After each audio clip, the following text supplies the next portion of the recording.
সবাই তো বলি নবী নবী, তার নবী মানে নাকি?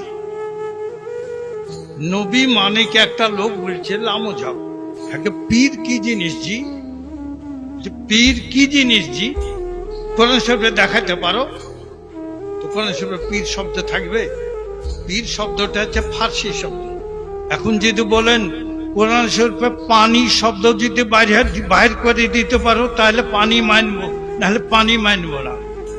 পানি পাবে কোনোদিন কোরআন শরীফে খুঁজে? পানি বাংলা কথা, বাংলা উর্দু কথা, পানি পাওয়া যাবে না। কি পাওয়া যাবে? আরবি মানে যেটা মা, মাউন, মা পাওয়া যাবে, তাহলে পাওয়া যাবে। এরকম পীর হচ্ছে ফার্সি শব্দ, আর আরবি শব্দ হচ্ছে মুর্শিদ, ওলি, এগুলেন পাওয়া যায় আরবি ভাষাতে। কোরআন শরীফ তা আরবি কথা পাওয়া যাবে। তো নবী মানে কি?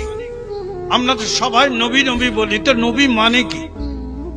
নবী মানে যিনি প্রকাশ্য অপ্রকাশ্য সমস্ত জ্ঞানের অধিকারী, যিনি ইলমে গায়েব জানেন, যিনি সমস্ত জ্ঞানের মালিক, তিনি হচ্ছেন নবী। কেউ বলে নবী মূর্খ, তু আরো জাহেল মূর্খ আছে, কিছুই বুঝে না। আমি আপনাদের সম্মুখে দুটো কথা বলছি, কিছু জানে একবার জাহেল মূর্খ বলে কিছু বলা যাবে? এখানে একটা হেডমাস্টার রেখে আনা হয়েছে বাহাদুরপুর, এখানে স্কুল কাছে। তু লেখাপড়া একবারই শিখেনি, ওকে হেড মলবি করে হেডমাস্টার করেছে। হবে মাস্টার? আর দুনিয়ার মানুষকে যিনি শিক্ষা দিতে এসেছেন, সমগ্র মানুষকে যিনি পথ দেখাতে এসেছেন, তিনি যদি মূর্খ হয়ে যায় সমগ্র জগতান, যিনি অন্ধকারকে আলোকে দেখার জন্য এসেছেন, সমগ্র মানুষের শিক্ষা দেওয়ার জন্য এসেছেন, তিনি নবী হচ্ছেন সর্বজ্ঞানের অধিকারী। আল্লাহ রাব্বুল আলামিন সমস্ত জ্ঞান দিয়ে তাকে দুনিয়াতে পাঠিয়েছেন। নবী সমস্ত জ্ঞানের অধিকারী। নবী হচ্ছে ইলমে গায়েব তো গায়েব, সমস্ত জ্ঞান যার ভান্ডারে আছে তিনি হচ্ছেন নবী। নবী বলে আনা মাদিনাতুল ইলম, আমি জ্ঞানের মহানগরী। আর এই নগরীর এই ইলমের দরজা হচ্ছে হযরত আলী। আলীর কাছ থেকে আমার কাছে জ্ঞান শিক্ষা করো। জ্ঞানের ভান্ডার হচ্ছেন নবী। নবী হচ্ছে সমস্ত জ্ঞানের অধিকারী। জ্ঞান শিক্ষা করুন নবীর কাছে, নবীর কাছ থেকে সমস্ত জ্ঞান পাওয়া যায়। তো যাই হোক, ওদিকে আলোচনা করছে না, আমাদের মতিহারান সবাই এসেছেন, আলোচনা আমরা শুনবো। আর একটা কথা, এবার একটা ছেলে আমাদের ওই পরীক্ষা দিচ্ছে আলিয়া বোর্ডে, আলেমে। তো বলছে হুজুর একটা প্রশ্ন করেছে যে সুন্নি কারা? বুঝতে পারছেন? সুন্নি কারা, তাই তো প্রশ্ন করেছে। তো আমরা ছোটখালি স্কুলে যখন পড়তাম, একজন মাস্টার ছিল, মাস্টার নাম বলবো না, আমরা পড়েছি। তো উনি আলোচনা করছেন সুন্নি যারা শুনে মুসলমান তারা সুন্নি, যারা শুনে মুসলমান তারা সুন্নি মুসলমান। কথাটা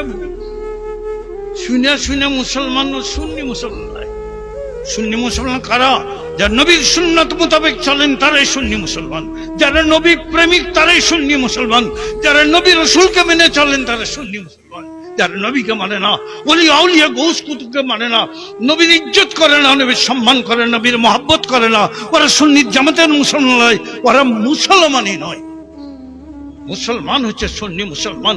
আপনারা আমরা মুসলমান হয়েছি। সুন্নি জামাতের নেতা হযরত খাজা আজমিরী রহমাতুল্লাহ আলাইহি সুন্নি জামাতের মুরিদ, তিনি হচ্ছেন পীরে কামেল, তিনি হচ্ছেন সুন্নি জামাতের মাথা। তিনি এসেছেন ভারতবর্ষে সুন্নি জামাতকে প্রচার করার জন্য, আপনাদের আমাদের মুসলমান করার জন্য। আজ যারা বলে পীর মানি না, আজ যারা বলে নবী মানি না, আল্লাহ যারা বলে নবীর ইজ্জত করি না, নবীর সম্মান জানি না, ও সুন্নি জামাতের লোক নয়, মুসলমানই নয়। সুতরাং আমরা নবী প্রেমিক মানুষ, সুন্নি জামাতের মানুষ, নবীকে মানি, ওলিকে মানি, গৌসকে মানি, পীরকে মানি, ওলিয়া উলিয়া গৌস কুতুব সবকে মানি, সমস্ত নবীকে মানি। আমরা হচ্ছে সুন্নি জামাতের মানুষ। এই জামাতকে আঁকড়ে ধরে থাকলেই তবে আপনি আমি জান্নাতে হব। এই জামাতকে ধরে থাকলেই তবে আপনার আমার কবরে মুক্তি হবে। আর জামাত ছেড়ে দিলে মানে সাজ্জা সুজ্জা ফিন্নার, যে জামাতকে ছেড়ে দিল সে জামাত ছেড়ে দিয়ে জাহান্নামে পতিত হল। আসুন আমরা সুন্নি জামাতকে আঁকড়ে ধরে নিজের পাথেয় সঞ্চয় করে কবরে যাওয়ার চেষ্টা করি, আর যারা কবরে চলে গেছে তাদের করার কিছু নেই, তাদের জন্য দোয়া করি আর কবরস্থানকে সুন্দর করি।